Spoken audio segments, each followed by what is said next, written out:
Good evening, ladies and gentlemen. I've been over here to talk on one of the burning topic of the 21st century pertaining to cybercrime. Mr. Rajesh Agarwal also is the Principal IT Secretary for the state of Maharashtra. And when you talk about the cybercrimes, I think the 21st century has seen a lot of heats. There are a lot of particular crimes which have been taking place. But rather than talking across from all the verticals, let me choose across to talk about the verticals that how the cybercrime can affect our industry. Rather, of course, it would be also my responsibility also to foretake across to you the what are the shortcomings which takes place in the actual investigations. For the last 7 to 8 years being in this field, the conviction rate has been very miserable. The reasons probably a very agile and a very robust cybersecurity policy guideline should be there. The awareness is possibly the least in our country. The law enforcement agency has a long way to go of how cybercrime evidence has to be collected, how it has to be admissible in the court of law. As I touch up these points, of course there is also a ray of hope. Just try to look at the other side. Also looking on the positivity that if you don't have anything, there is a lot of things to gain. So I take a positivity point of view and take you across for the next 15 minutes or so into the virtual world of crimes, that is cybercrime. In 2012, the total number of cybercrimes actually registered in our country were almost 2,900. Maharashtra topped the list with almost about 471 cybercrimes to be registered. If you look at the type of the cybercrimes which were registered in Maharashtra, most of them were related to social networking frauds. Part of it were financial frauds. Very less were actually corporate frauds. But this is just a tip of the iceberg. I work on both the segments. I work very closely with the State Police of Maharashtra in consulting them last 7-8 years before. I have almost seen 1,500 cases of cybercrime, could be more than that. I have forgotten the count. But most of them comes across onto the social networking. But last year, there is a steep rise in corporate frauds, data leakage frauds, confidentiality, breach of data, trust being broken because of the people working in the organization. The biggest asset today is considered to be data. We have most of the precautions which are technical based. But if a cybercrime does occur, what to be done is a big question mark. I remember just about 6 months before, a delegate from UK visited my office. They have one of the outlets, one of the branch offices in Pune. And they bought over a company in India somewhere in 2009 at a hefty price of about 150 to 160 crore rupees. But a year down the line, they found that the Indian counterpart was doing a parallel business with the data which was available with the parent company in UK. And as a result, they had no option but to have a complaint to be registered. Now I would just like to put across, because you are coming from the fraternity, you are coming from the corporate world. As the offence was registered, the first most important thing was what to be collected. And so I think the biggest asset to be collected was the storage device. But in the storage device, the hard disk, the various storage devices, if they have been collected, what to be done once they have been collected, once they have been seized? Well, you have got procedures, they have to be hashed, they have to be cloned, they have to be sent to the forensic lab with the questionnaires, so on and so forth. But it takes 2 to 3 years for the information to come out. And the most difficult part in all of this was that The UK person who came to India had a very tough time for the first 2 years. Because whatever the information was being seized, whatever the device was being seized and was being sent across, he thought that the information from the forensic lab will come in 2 months' time, my case will stand in the court of law, and the next 6 months I will win the case. But not so. When he came to the office, I just told him, next time don't become a victim of cybercrime. Have your data to be properly ensured, have a proper policy guideline, and believe that the technology which you have is properly configured such as you don't become a case study for somebody else to be discussed in any forum. He took back in a very positive way and said that I don't want to go legal. That doesn't mean that the legal system is not working. It only means awareness is one of the least point. I did some statistics. Of course, these are not my statistics. And looking at the cybercrime domain, there are almost about the cybercrime attacks, the global statistics, if I talk about August 2013, the largest number of the cyber attacks took place in United States of America, where the cyber attacks were almost accounting to 31% of the attacks. You'll be very surprised, India is number 2 in terms of the cyber attacks. 9% of the cyber attacks is India. And the remaining 180 or 190 odd countries make the other 60% of the total cyber attacks which are being taken place. Now these are the distribution. For us in India, when a cybercrime takes place, the first thing which comes in our mind is Nigerian fraud. When Nigeria is not there in the first 25 itself. So the first thing which comes in our mind. The first thing which comes in the law enforcement mind is, it could be a fraud somewhere from an African country and it could be somewhere maybe Nigeria or China or Russia, so on and so forth. But I am coming across, what are these types of attacks which have been taking place? We might have heard something about DDoS attacks. I heard people talking about something of Flipkart. And DDoS is one of those attacks, the distributed denial of service attack, which normally are being taking place. And Flipkart was a victim just a few days before. A large number of chunks of attacks are being made across. But that's not the only one type of attack which is taking place in the cybercrime world. There's something called as account hijacking. There's something which is called as phishing. There is something called as spoofing, which is of course is working on a very alarming manner. There's something called as backdoors. We talk mostly of malwares. Rather than talking about that there are other segmentations point of view where the crimes are taking place at a larger level. In fact, most of the crimes which have been taking place on the financial fraud domain is not because of malwares. It is because of phishing. And most of the account holders then become victims of it. And I'm sure that Mr. Rajesh Agarwal is over here, who may be party to it, saying that yes, a lot of people are coming with phishing attacks. Mr. D'costa, I have a request from backside. They want to see your presentation. Oh, can they see this? Okay. They want to see their presentation. Okay. It's a request from backside. Okay, so we can see it. If you want to see the presentation, you're most welcome. I thought that if at all I have the luxury to see myself, some of the slides I can skip, so that it may not become too long. Otherwise, it will be, what is there in the next slide? So that's the only reason that I just wanted to keep it to myself. So that some of the slides I can just skip it over.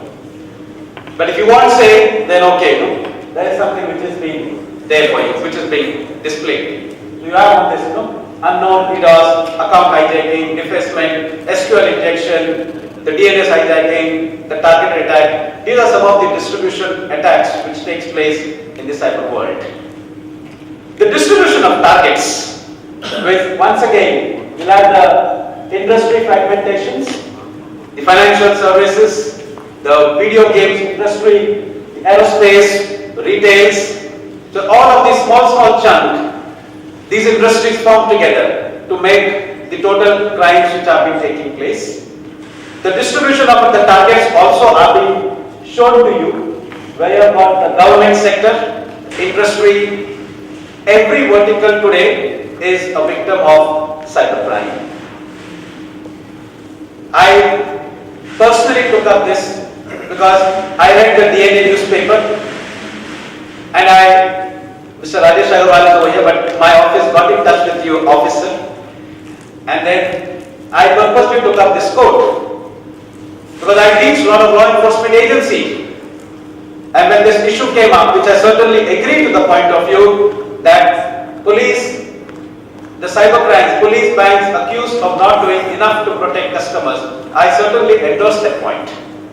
But then there are some issues which I am going to discuss why it is happening so, and what could be the paradigm shift which can ensure that the law enforcement works rapidly to ensure that cybercrimes gets to be eliminated to a large extent, if not completely. When the scope of the cybersecurity is divided into three parts. The one, the information assets. The second, the information location, where exactly you keep this information. And the third, the information security threats. What are the different type of threats it can go across? My research topic is on cybersecurity. I found almost 9 lakh different type of threats to be there in the cybercrime world. Almost, if not more. But then these threats have to be properly quantified with a proper risk assessment to be done to ensure that at least 95% of these threats should be minimized to a greater extent. Maybe a hot site or maybe a cold site would be the answer for this, or maybe a DRP, a disaster recovery planning, in a practical way to be implemented to ensure that the threats could be minimized to a larger extent. Well, the security incident the victims, this is mostly, I have put up a slide which is related to the phishing attacks point of view. A definite relationship exists between industry and the attack motive, which is most likely a byproduct of the data which is being targeted. This I took statistics from the Indian government website showing to you that what were the actual cyber crimes registered in 2012 in our own country. Now when you talk about the Information Technology Act, which is basically the law book for any cyber crime which has been occurred, we talk about section 65, which is called as modification in source codes by a third party without permission. Section 66 of the IT Act, where we talk about hacking. Section 67, we talk about pornography, publishing of any information which is obscene in nature. Section 70, we talk about anybody who attempts to hack a protected site, a government site. Section 72, which talks of breach of confidentiality and privacy. These are some of these sections which are being broadcasted across, not knowing that there is one of the other section also, that is section 43 and a section 43A, which puts a civil liability on the organization if that organization has not protected its assets from hackers. Now this is something I think which has to be taken care of. In all of these statistics which is being displayed, you'll find majority of them coming into section 66, section 67. Very rarely it has come in section 43 or in section 45 of the Information Technology Act, where section 43A is somewhere an act which says that if any corporate, maybe it's a proprietor or maybe it's a limited company, a private limited company, if any company does not have a proper security policy in place because of which the data is breached, is equally liable. And the compensation can go up to 5 crore rupees. In very, very few places this has been debated across. But then, if you look at the organization assets, I go sometimes to some banks to do some audits. I go sometimes to some corporate to do the audits. Some of the information security companies I go, where they talk about audit, talk about security policy guidelines, but many of them are themselves unsecured.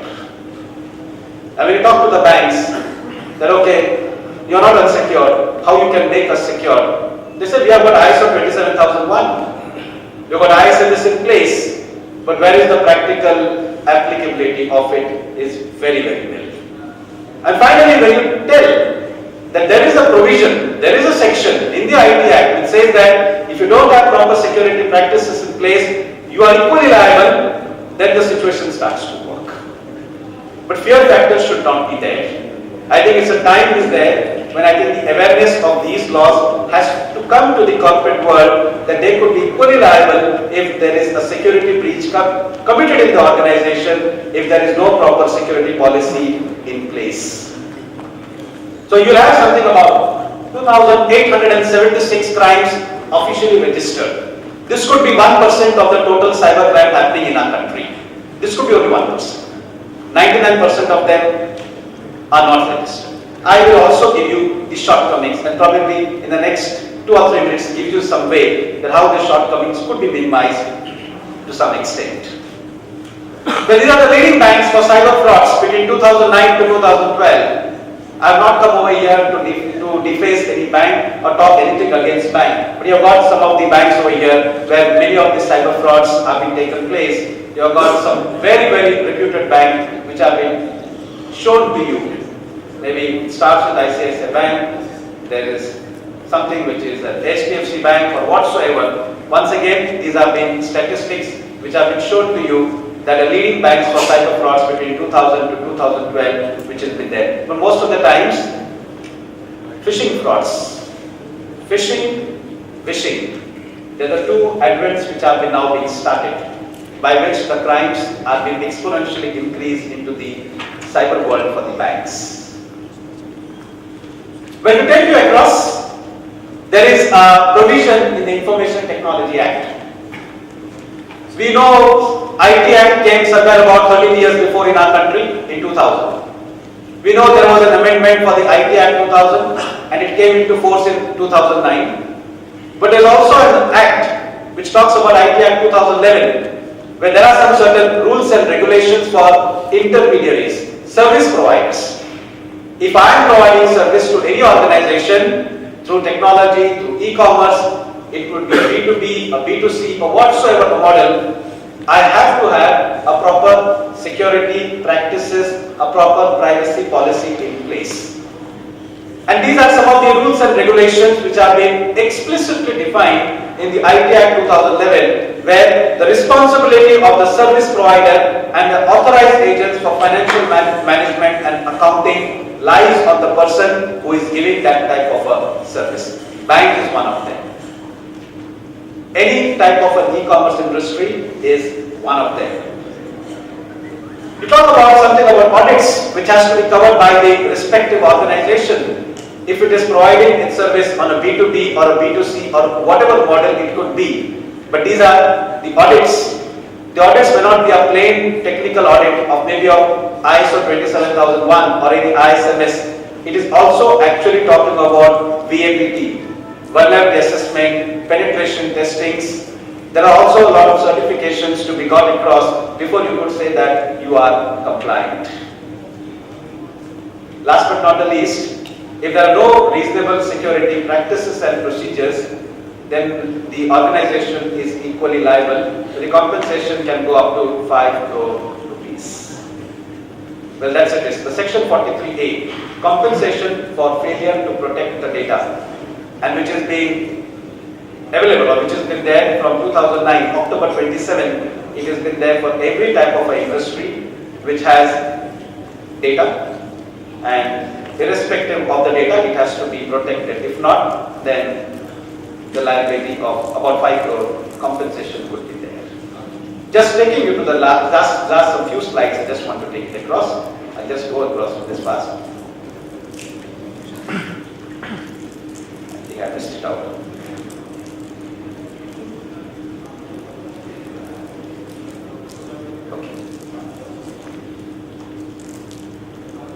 I don't know this, you can look it out. But these are the things what I did come across. The shortcomings. Well, from the law enforcement, it's less. Judiciary is a big question mark. Well, there is also reluctance in taking the FIR for what so reason. The delayed report coming from the forensic lab, these are shortcomings. Why cybercrimes today have been, there's a delay in investigations. We're not competent to interpret the reports which are coming from the forensic lab. This is one of the reasons why there's the shortcomings.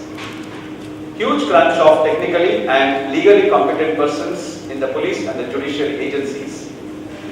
Although nodal agency for cyber security breaches is available, but the response is very pathetic as of now. Majority of the times, the servers which are used for committing data breach are placed outside India. And therefore there is a big problem of jurisdiction issues. How to contact the organization, how to contact the service provider and get the information back. Well, stringent rules and regulations for making the service provider liable, provisions are there, but still a lot of things to be made. No cyber army for effective moderation of cybercrime taking place. Although, if you are there on WhatsApp, there is some procedure which has been started across. If you are there on Facebook, almost 6 lakh Facebook accounts are compromised on a day-to-day basis. And I'm sure that India has got a larger chunk of people on Facebook. But almost 6 lakh Facebook accounts are compromised on a day-to-day basis, which is, I think, if yours and my account is there, it could be hacked or it could be, the data could be seen. When the technical recognized, there has to be some education forum which has to be done. A lot of education forums has to come across. And I believe that what we are saying, 5 lakh cyber security professionals, as of now, India has got only 556 cyber security professionals in the country.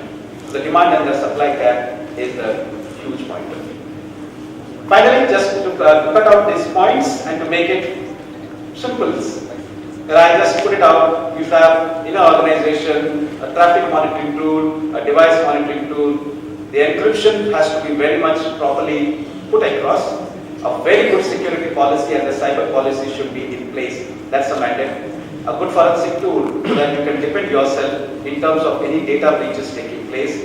A good secure circuit layer, a good security audit, good DLPs in place, firewalls properly configured and then put across, anti-malwares and the intrusion detection system. This came to me roughly from my practical experience that what reasonable security practices which should be there across. Finally, I thank you all for giving me this occasion to talk to you, possibly giving you a glimpse across on the field of the cybercrime, and also telling you that corporate is equally liable, corporate entity is equally liable if there is no protection of the data. Section 43A, please keep this in mind. Thanks a lot. Thank you very much.